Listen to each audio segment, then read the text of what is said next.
Welcome to Headlocks, Heels, and Havoc, the wildest tag team in podcasting where the kayfabe drops and the chaos takes over. Let's ring the damn bell.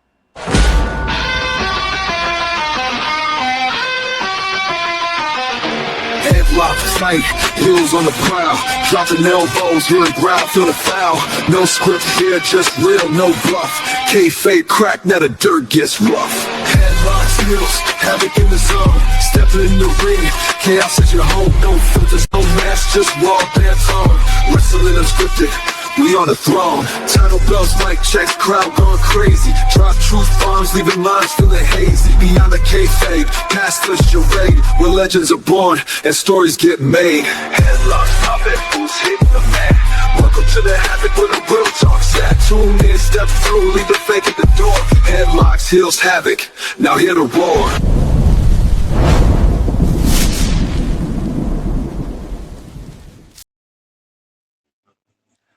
Welcome to the show, ladies and gentlemen, boys and girls, children of all ages. I am one half of the greatest tag team in podcasting, the legend J-Mac. And with me, as always, is my tag team partner and everybody's favorite uncle, Uncle Slam. What's up, family, and welcome to the People's Podcast. And today, guys, we have got a special interview. We tried to get it done last night, and that just wasn't happening. We had so many technical problems, it was not even funny. But we have got the tag team, the Heartbreakers, on this show with you guys. Adam and Kyle, guys, welcome to the show. How are you all doing today? Oh, we're good, y'all. Good to meet y'all. J Mac, Uncle Slam. Great to meet you guys. Love what I love the vibe. What y'all got going so far? I appreciate it. We're excited to have a great show and talk to you guys, learn about you, and talk to you guys about ourselves. Yes, Right. yes, we are glad to have. Appreciate it. Yes, most graciously, we are glad to have you all here. Guys, this is a special episode because last night, as y'all know, we usually don't do shows on Saturday night, but technical issues forced us to have to do it today, but that's all right because now we got the whole tag team and not just one half of the tag team, so that's all that matters and everything. So we will just get into it. Guys, so I have to ask, we'll just jump into it because I know y'all may be under time constraints too because they are at a show, everybody. But before we get that going, y'all promo the show real quick. Tell everybody that's watching where y'all are at so maybe they'll come out and buy a ticket real quick. We are in Prescott, Arkansas. We are at the Armory, 841 G Street, and we are here. They're having a pre-show right now. They're getting people in the door and letting people get their seats settled, their VIPs, get their snacks and their concessions. We got a whole big show going on. They got some tag team matches. We have a couple matches we have our eyes on. We got a rematch for some titles that changed hands last month. So we are former tag team champions ourselves, and they got a championship match going on. So we're having our eyes on their champions tonight. And that's why they got some stuff going on. We're about to go out there and maybe say some words and maybe see what we can make happen. They got Through all that, the promotion we're at is HCW, Haybarn Championship Wrestling. right here on our shirt, Prescott, Arkansas. HAVOC Championship Wrestling. Again, we are under. We might have to dip out for a brief sec If we are, if the opportunity strikes. But right now, yeah, we're happy That's to all. be here. Happy to, and we got so far an exciting show. We had Nate Hammer at the pre-show, and from the sound of it, sounds like he ate him up, his opponent. The audience is loving it. Yeah, definitely. That is awesome. That is so awesome. So, yeah. So we will jump into it now. Adam, I know you grew up in Northern California, and where did you grow up, Kyle? Are you from Arkansas? Yes, sir. I am from Saline County, Arkansas, right over in Benton, Benton. Just little old bit small town. Love it. Can't get enough of it. Want to go more places, spread the word about it. Wanting to get wrestling to Benton. There's not much there right now. It's more out in Little Rock, but I'd like to get wrestling up in Benton, Saline County a lot more. Right now, it's a little more spread out than I'd want, but Or there. yeah, the people are there. They want it. People there are bored, and I know they'd flock to a good wrestling show. Hey, well, maybe you guys can be the ones to make that happen. So let me ask you guys this, and I'll give you each a chance to answer. So, what made you all first fall in love with professional wrestling, and who were the wrestlers that inspired you all to chase this dream? Okay. Kyle's yielding to me. I will go first. Man, that's hard. I mean, I grew up wrestling was something I encountered when I was a little kid. On my old like, black and white tiny little TV box. Not quite black and white, but old school TV. And I watched like SmackDown Raw, and like I want to say one of the first wrestlers I really encountered. I loved Kurt Angle because I liked that he incorporated like mat wrestling and the professional wrestling to like big encapsulating characters. I loved Eddie Guerrero. I loved Shawn Michaels and Bret Hart and Triple H and like that Attitude Era, kind of going back after I first got into it. So that's kind of what inspired me to enjoy watching wrestling. But as I spoke with you earlier, getting into wrestling was kind of something I did a few years ago when I had that little bit of time where we all had nothing to do with our free time. And I went, yeah, during that pandemic we all had a while back. Remember that? Some people got into making bread. I got into making bread in the ring. So we each have our own thing. What about you, Kyle? Pretty much the same. I was more WCW, TNA kind of guy. I liked AJ Styles, Samoa Joe, James Storm, Robert Roode, Jeff Jarrett. He was kind of my guy in TNA. I couldn't get enough of Jeff Jarrett, and just. It just the larger than life characters from wrestling and that I would see on TV, and then I always wanted to be one of them, and then opportunity struck, and now here we are doing the thing. That's awesome. That is completely awesome. So, looking back at y'all's first training session, well, we know. Let's see, not Kyle, Adam. You did the Santino brothers in California, correct? Yes, I did. So I was actually, they had an online part they started when their in-person closed down. So I got to be a part of that. So they had, or they would let people go on the computer and do like wrestling psychology and match history and stuff. So I was able to be a part of his first promo like that. And then I also was able to go down and do some in-person one-on-one and some in-person with groups, talking to them. And I don't know, I kind of fell in love with it, but it was just such a long trek from where I lived that the coach there, Joey Chaos, he was like, hey man, there is a school really close to where you live that I just haven't been able to find. And it's kind of like what you guys spoke about the promotion in your area. And like sometimes it's just so close to you, you just didn't know. And he got me in touch with them, and that's where I started training Best of the West. And I had some really good time learning my fundamentals there and really getting a feel for what I wanted to do.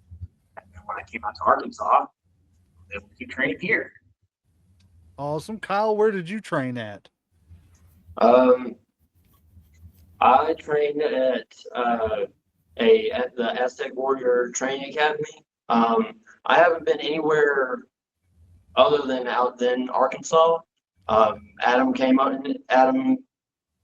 to me, and he really introduced the Santino Bros style and how they trained over there, and we just incorporated it into training whenever I started to train with him. But no, when Adam got me into wrestling, I did not know wrestling even existed anywhere in Arkansas.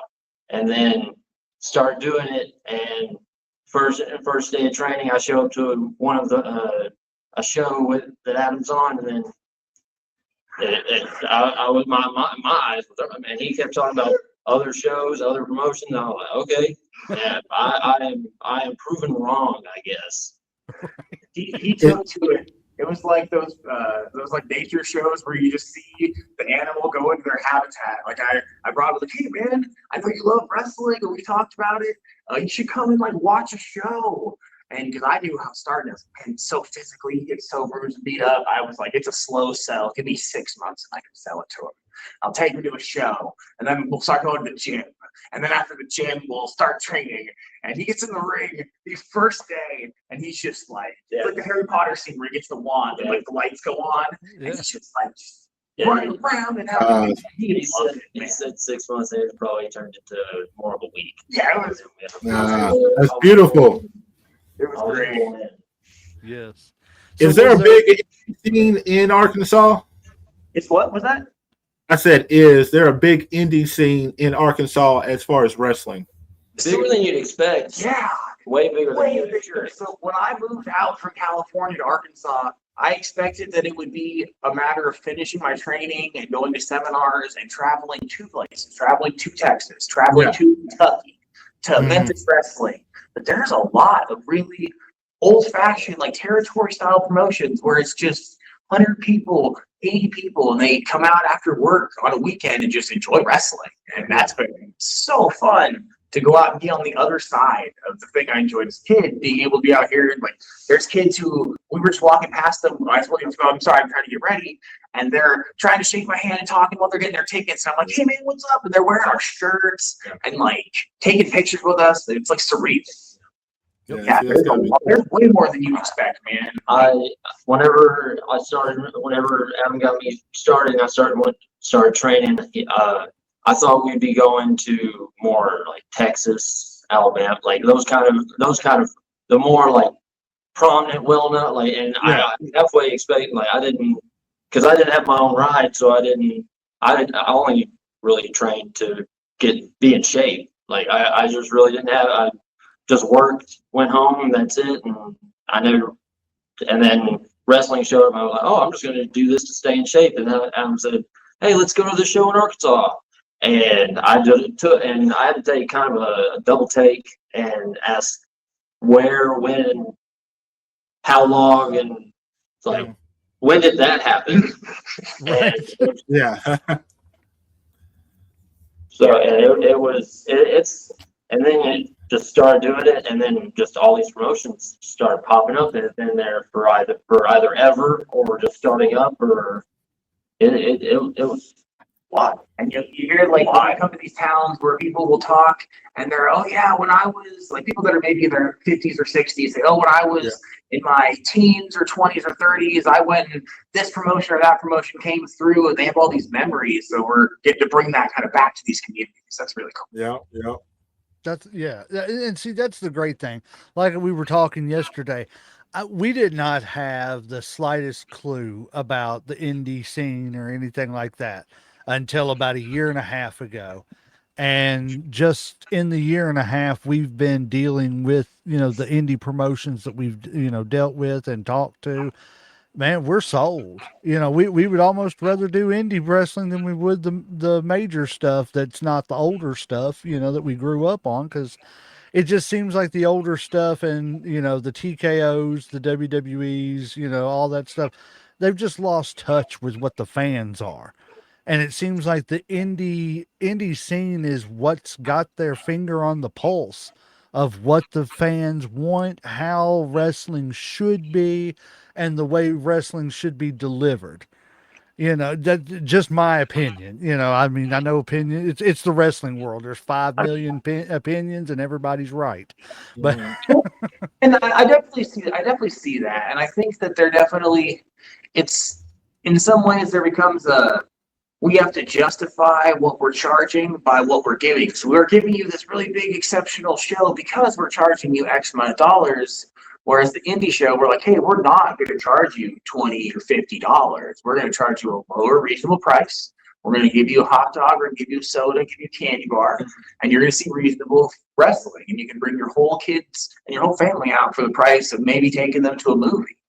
Right. And that's a much more, especially now, it's a much more reasonable thing that a family can do once every month, once every 2 months, rather than like when I first came to Arkansas, I went and saw Monday Night Raw as soon as they came to Little Rock. So I was like, oh, I want to see, because it was a taped television. Oh, I want to go back and record, see myself on television.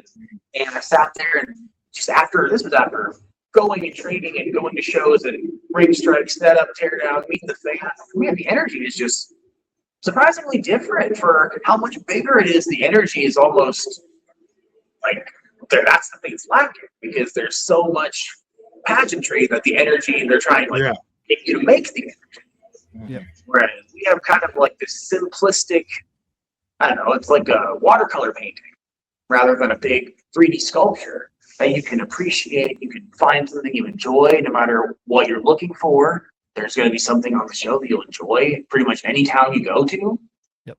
And that's something that I don't really think either of the mainstream television promotions can really offer. Well, I don't think they care. No, yeah, that's it. I don't think they care, and you can't get the personal one-on-one connection with you guys.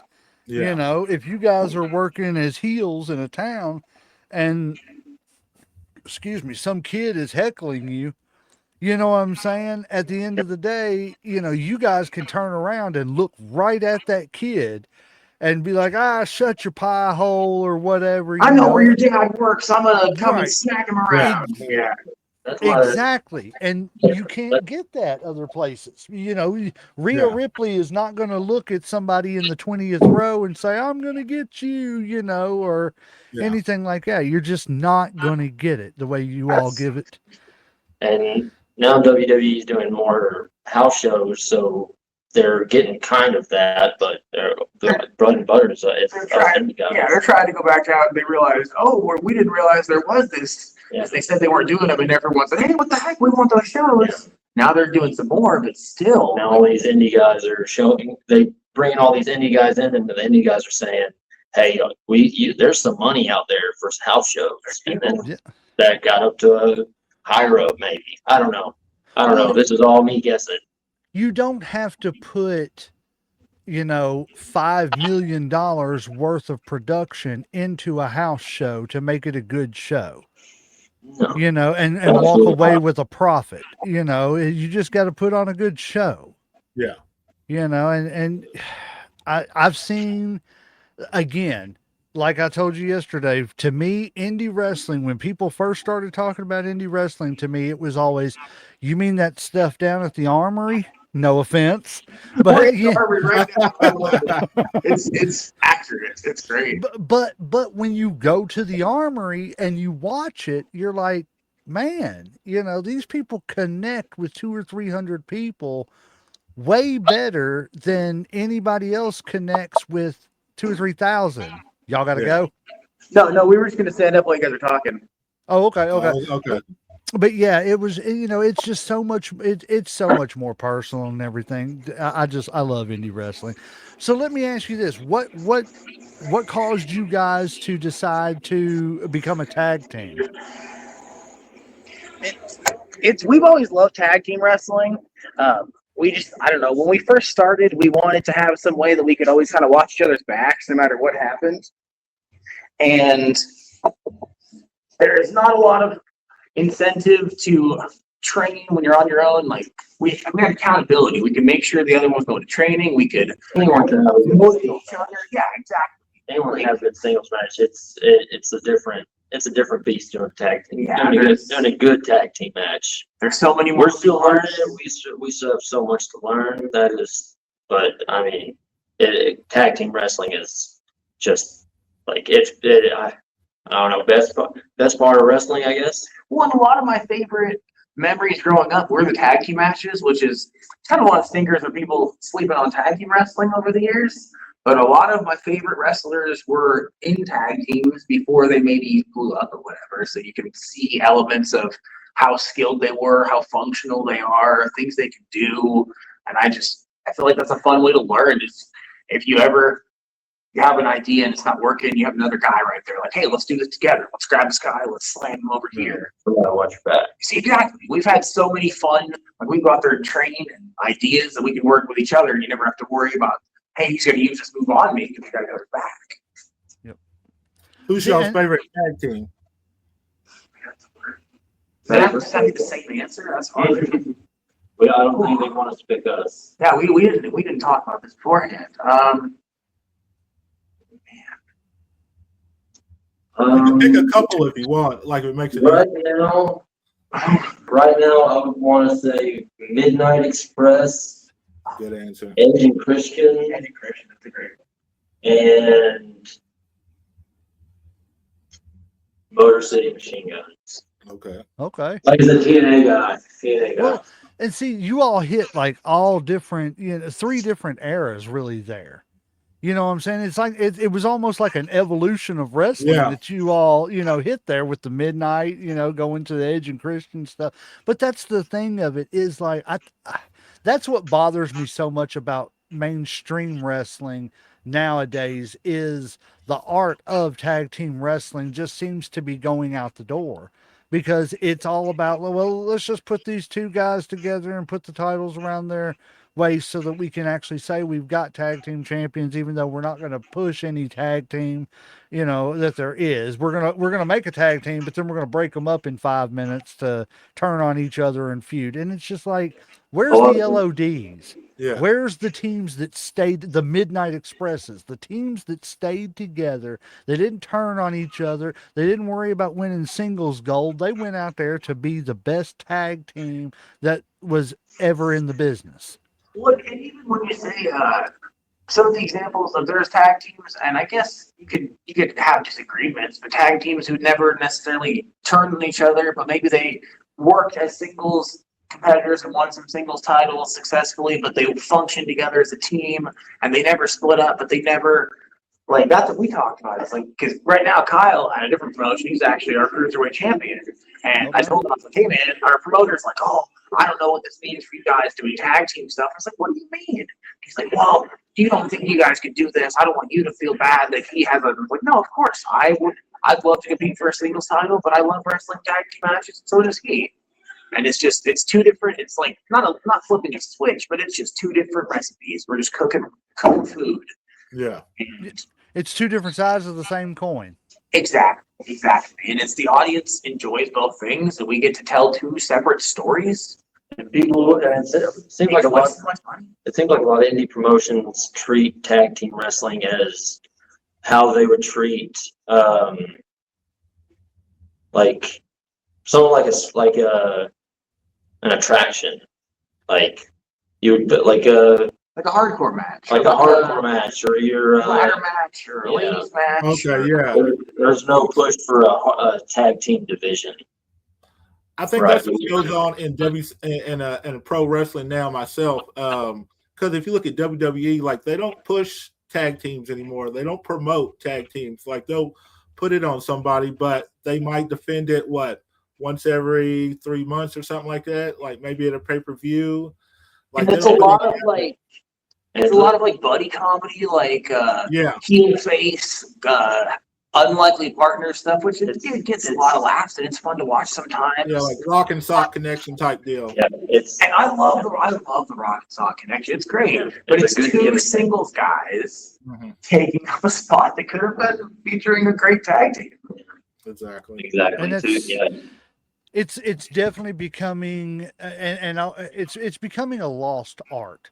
And I think, and I get it, a lot of people get into the business, and nowadays it's, I don't want to say the me generation or anything like that, but like a lot of people nowadays are like, well, why would I want to do something as a tag team when I could have all the spotlight on me? Instead of having to share the spotlight and everything. But man, it's an art form.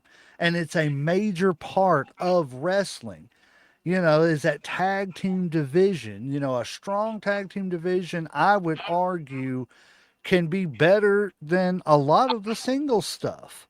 You look at the 80s of, we'll just take the end of the 80s run in the WWF. Man, they had Demolition, they had Strike Force, they had the Hart Foundation, the British Bulldogs, the Natural Disasters, all these tag teams. And, it was a division. It was like, oh, what's going on with Hulk Hogan? But what's also going on over there with the Legion of Doom when they came in to the WWE? That was unheard of. It's the first time they'd ever been there and stuff. It was just, I don't know. There's something about it I wish they would just get back to, because I love tag team wrestling.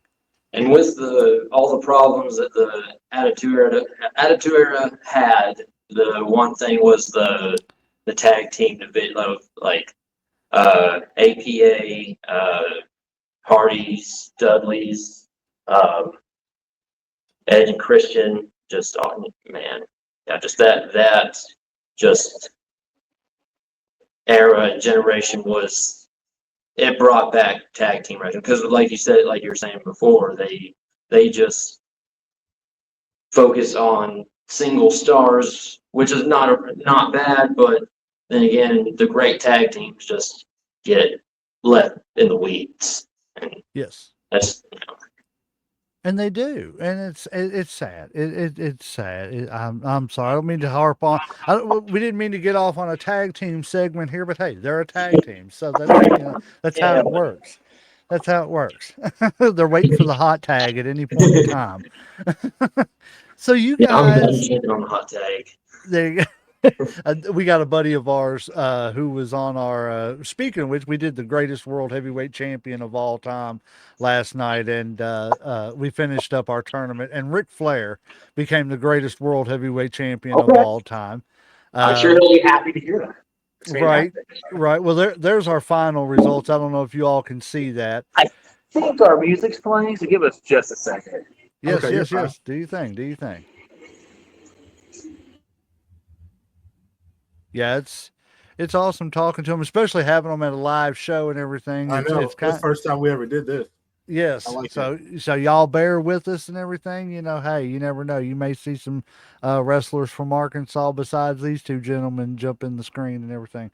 But yeah, I miss tag team wrestling the way it used to be. Like I remember, like the whole the Hart Foundation screwing with the Bulldogs, and then you had the Islanders where they supposedly killed Matilda and stuff and everything, and was walking around with the invisible dog and stuff and everything. Like it was just, and that was easy heat. Just walk around with a fake leash, with a fake, invisible dog on the leash and everything. And people hated them for that just because it was crazy. So independent wrestling often means, long road trips and drives and very little sleep and stuff like that. And of course, wrestling in front of different crowds and stuff and everything. But what is the craziest road trip story you all can share that you all have, experienced with each other? He said, man, y'all made us think. Stop making I us know. think. So I do have one. I don't know if you might remember this one. It was I don't know how you. So we were driving away from the gas station on the way out from town. I am forgetful. I forget everything. Got to do the whole phone, keys, wallet, watch. All that before I leave. I'm the same way. We were heading out. Big crash here. Sound from the car. And then looked over something. It's my metal water bottle. Oh no, that's great. Whatever. I did it again. So we're still driving. I was like, oh crap, guys, my water bottle. We turn around, and then I go. We were about to pull it. And then this guy pulls over and picks it up, and he just gets in his car, and we're like, oh, and we're driving, we're about to go pick it up, and we're just like, hey, it's like, oh, that's such a nice thing to do. Oh, thank you, guy. He's probably looking for who owns that house. Smart, like, yeah, reasonable person. Get out, pull in front of him, was like, hey, just let him know, like, hey, it's my water bottle, about to get out. He backs up and peels out, and I'm like, my water bottle now. Yeah. I was like, You must have thought it was full of money or I something. don't know. Wow. I was looking around and like, and I get in, and Adam's like, well, where you want? Like, sorry about your water bottle, man. I'm like, I want my water bottle back. And he's like, okay, what are we doing? I was like, follow him. You're getting my water bottle back. And we follow him. He goes to another gas station. And we're like, okay, and then we pull over. Adam's like wanting to park over away from. I'm like, no, go up there, and I want to talk to him. Got up, got out of the car. He's checking out. I'm like, hey man, can I have my water bottle back? I saw you pick it up. I appreciate you. I really appreciate you picking it up. I'm sorry. I'm just forgetful. Whatever. I get actively ignored. Actively. He just is looking at the clerk, just stone face. I'm saying, hey man, like, hey, can I get my water bottle back? And he just actively ignores me, walks out, and go back to pump gas. Go up to him again. Now it's kind of clear. I'm say, hey man, I'm being friendly. Say, hey man, can I get my water bottle back, please? Like I don't want to. Like he is a. This is y'all seen Always Sunny? Yeah. Yeah, you know Frank from the Danny DeVito. Yeah. Yeah. It was like his brother. Think about that.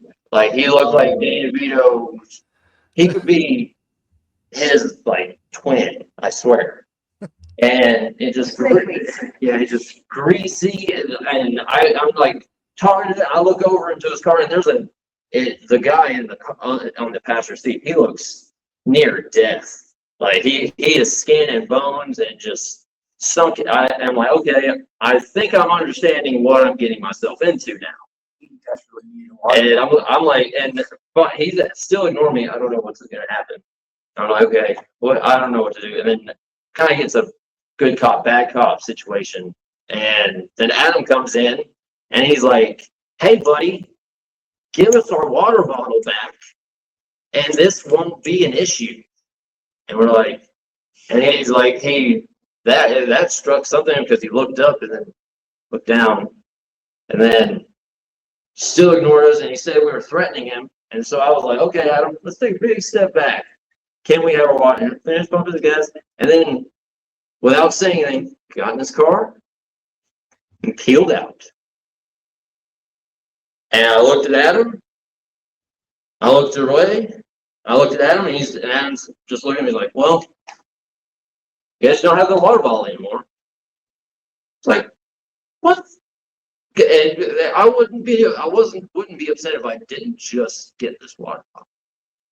I had been out of one. I've been out of one for forever, and I just finally got this, and I was just stupid. It fell off, and then this guy just stole it, and then we got him out of the car and head back, and I was like, okay, where do we go? And that just kind of, I was like, okay, let's go home. I just was ready to go home. That's one of the greatest my story. I'm not about that. Yeah. Obviously, that guy really needed to hydrate. I know. He needed to hydrate way worse than you all did. It was my water. So let me ask you this. How did the name The Heartbreakers come together, and when did you all know that you had something special as a tag team? I'll be right back. I'm gonna let you answer this. I'm gonna see. Check out the show once. So it's actually kind of a play on words. Kyle Love is billed from the heart of Arkansas, and so that's kind of the idea we don't ever want to break up. So that's kind of like, heartbreakers. And thought, people are gonna give us a hard time. We're gonna break their hearts. It just kind of took off from there. And I don't know, it felt easy. Everything always just kind of felt like it made sense. Wrestling, it really just kind of flows with what we're wanting to do, and we can. It's a name where we can pivot from one side to the other. Really, we can still be the Heartbreakers, but still reinvent ourselves if need be. Right.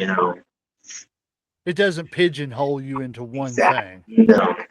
And So but see, the way talking to Sarah, she told us that there was a little bit of Shawn Michaels inspiration and everything I into it love too, and everything. HBK.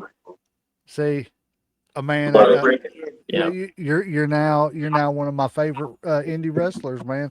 Because Oh Sean, God. me and Uncle Slam, we have this ongoing 30-year rivalry. He thinks, well, he says Bret Hart's the best, and then I turn around and prove to him why Sean is. But But Thanks. I love Bret Hart's wrestling.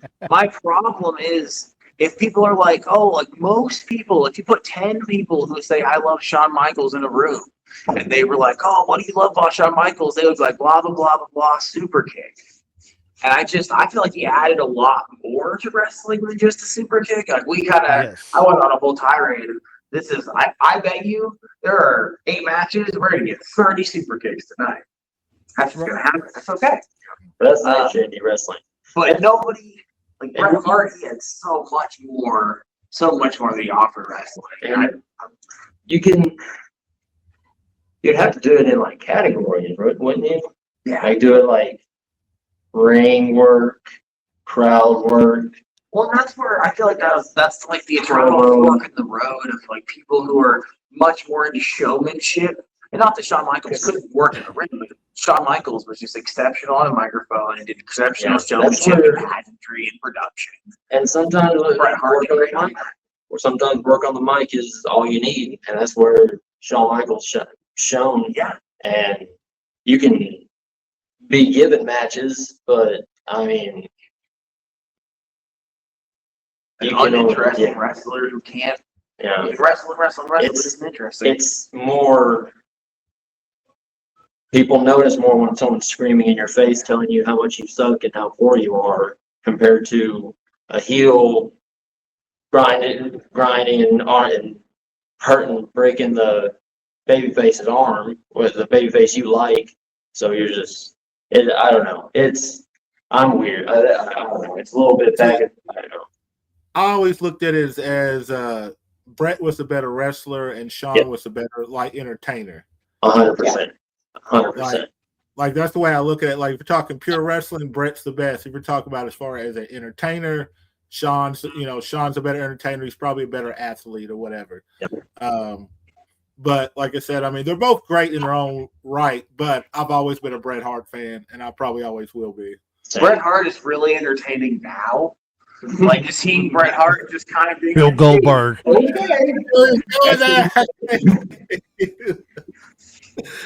See, I'm so sick of this Bill Goldberg. the way I always looked at it was like Bret Hart was a modern day throwback to the old school mat wrestling, be technical and precise, precision with all your moves, things like that. Hence the excellence of execution. Yeah. To me, Shawn was the one that made it okay and kind of bridged that gap between the technical ground mat era to, again, where Shawn was trained by Jose. Yes, where he was trained by Jose Lothario. He kind of started bringing it to where it was okay to be a main eventer and do moonsaults. It was okay to be a main eventer and come off the top rope, and you could be a world champion and, do stuff like that. He kind of bridged that gap because up until then, you really didn't see much of that as a world champion. You saw it as, the Intercontinental champion, U.S. champion, tag team work and stuff, but you didn't see it, up until him. And once he got that, to me, that's the way he helped bridge that gap between what is the high flying spots nowadays of main eventers and, the old school ways of, what Bret Hart was still keeping alive too. Do y'all hear y'all's names being called? He was just asking if he needed to go get ready because we're I told him he can go and get ready if he needs to because I can run out there. Okay. I wear trunks and he wears tights, so I was like, I can just run out there by street clothes if I need to. Right. Yeah, definitely. Well, we don't want to keep you any longer than what we need to, so you let us know whenever you all need to go and We everything. appreciate talking to you guys. Yeah. No Oh, problem. most definitely. We're having fun with it. So, if the Heartbreakers could face any tag team from wrestling history, who would it be and why? And I'll let each of you answer. That's hard. You get your tag team main event at WrestleMania or Starrcade or Big Japan show, whatever it is you think is the best, and you got one tag team throughout history that you get to plug in. Who are you picking? Probably the Rock and Roll Express. Yeah, Okay. That's a good one. that or the Midnight. And just being able to hit Midnight with Jim Cornette, that just sounds like so much fun. He'd be so mean. Yes. See, I'm going. He's picking someone who the manager would be really mean to us. I'm picking a match we would almost certainly lose because they're just such big cheaters. I feel like I would have to go with Eddie and Chavo Guerrero. Like that would probably be because he's one of my favorite wrestlers, and that would be that's tough. Like I was gonna say Brock Lesnar and Shelton Benjamin because they're also one of my favorite tag teams, but they're still both actively to some extent wrestling or still appearing. So how could you not want to wrestle something a little bit more historical relevancy? Yeah. Makes sense. There's just so many good tag teams. That's such a hard question. It's like the Mount Rushmore. Like how do you pick 4 wrestlers? Well, see, we need to have you guys on because we plan on revisiting and doing another tournament with the greatest tag team champions of all time, and doing eight different companies like we did for the singles and just narrowing it down. And it'll be probably about a 5-week thing because, man, that's how long it was. It's hard to believe 5 weeks went by that quick, Uncle Slim. I know. We would love to be part of that for sure. Yeah, and then like I was telling you, we're in the works of trying to do a little tag team game show too. So, and we've just met another tag. That's what we'll do. We'll get Warhammer and his tag team partner on. Let you all face virtually too and everything since y'all fought before. We would love to do that. Right. So as far as signature moments, what has been the Heartbreakers' favorite signature moment match so far? Getting to see and be in the ring with James Storm and to save his ass. Okay. See, Yeah. it's hard to he's a former world champion. How can you not? It lived with me it will live with me forever, I think. Yeah, looking at him and seeing him get all beat up and us having to run out there and help him. They're great. And he watched our match. He gave us feedback on our match. It was awesome. Everybody was doing hey, will you watch my match? And I was like, oh man, I remember telling Kyle, I really want to, but everyone else is doing it. So I'm not going to. And I think he might have been near me when I don't think he was near me when I said it, but he might have figured out that we were doing that. I'm so sorry, I will be right back. You were totally fine. I could see he was peering to the curtain, and after we wrestled our match, we were putting our gear on. He kind of came over, and it was very brief, but he was just oh yeah, something about having good fundamentals, needing to take more chances. That's been consistent, just having more aggression, getting being more physically imposing because for the size I am, I think I'm smaller than I am, or I wrestle I'm a little smaller than I am, or I'm afraid to just really toss people around. Right. He's hey, just grab people, because he's a big guy, so you just grab people and do what you need to do. Well, 6'2", 237. Exactly. That's not that build. little. I'm 6'2", 237. That's my build weight right now. Yeah, see, that's not too little. I don't try to fight people bigger than me, so I learned really early in life if they're bigger and wider and their hands are bigger, just make friends, don't make enemies. That is a good mantra for sure. That is not going to steer you wrong. I do believe we do have to excuse ourselves. I'm sorry about that. It has been really great talking to you, but we are about to go out here and talk to these guys and let them know let them know what we're going to do tonight. So we're hoping everything goes well, and we would love to see you guys again. Yes, All we right. will definitely get you guys back and everything, and we will, like I said, we'll have another show and everything where you guys aren't so busy, and Yeah. we can actually sit down. I just wanted to give I'm everybody so what we. sorry. I'm bad. Yeah, I just I was just letting them know. I Yeah. know. I'm sorry. I suck. no, Yeah. all No, it's good. fine. Yeah. But yeah, we will. I would. We will do this I really again. wish we were. Yeah, talk like sit down and focus. I'm just. Well, Yeah, the show's going on, and we're trying. There's an opportunity probably going to present itself that we want to jump on. Well, maybe here in a few weeks we can have you all back and everything. Around mid-September, we got our schedule frees up and everything, so maybe we can get you all back That'd be then. And fantastic. We would love to yeah, be there. Yeah, definitely Yeah. for the tournament too. Definitely. yeah, Yes, and we sir. will definitely get you in for that and everything. Guys, good luck tonight. Hope y'all come out with a big win, big crowd Thank you so much. reactions, Thank you so all the much. good stuff. Work safe, don't get Yeah. hurt, and we will definitely get y'all back one time. Ladies and gentlemen, Kyle and Adam, the Heartbreakers, go check them out. Check all their socials out. Go ahead and plug some stuff real quick before y'all jump out of here. Kyle Love on Facebook. Adam Shepard on Facebook as well. We have links in our bios. So I got links on that stuff posted for you guys. So you can check that out.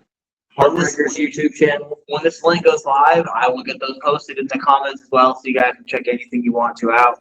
Thank you guys so much for following and checking out anything that you do.